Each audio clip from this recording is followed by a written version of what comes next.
this is the new Nook HD, a tablet that's new on the UK market and is trying to differentiate itself from the Nexus 7, from the Amazon Kindle, and from Apple's iPad mini. Now, when you turn on the Nook, the first thing you notice is that it's set up for a number of different users to use a single tablet.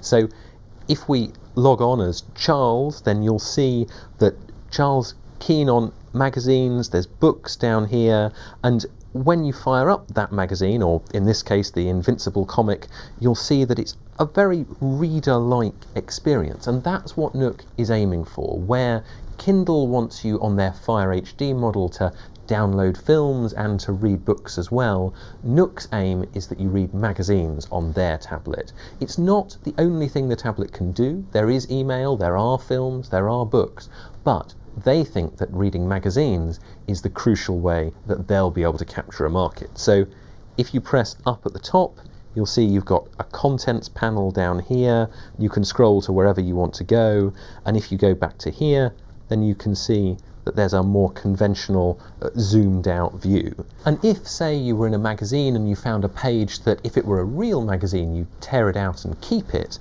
on the Nook you can simply press the keep button as though you were cutting it and pasting it in on a computer, and you can attach it to your own personal scrapbook. You can give it a name, you can share it. Now, this is a new thing that isn't really available in quite the same way on any other tablet that's available, but it is also something that is not quite as interactive, say, as some magazines for the iPad. Now, aside from magazines, one of the other key features of the Nook is a specific feature aimed at children. And so what you can see here is a profile set up as though it were for a child. You've got specific children's apps, you've got books aimed at children, and this is a locked down version where your kids can't accidentally buy things that you might not want them to, or they can't, for instance, access material you wouldn't want them to see.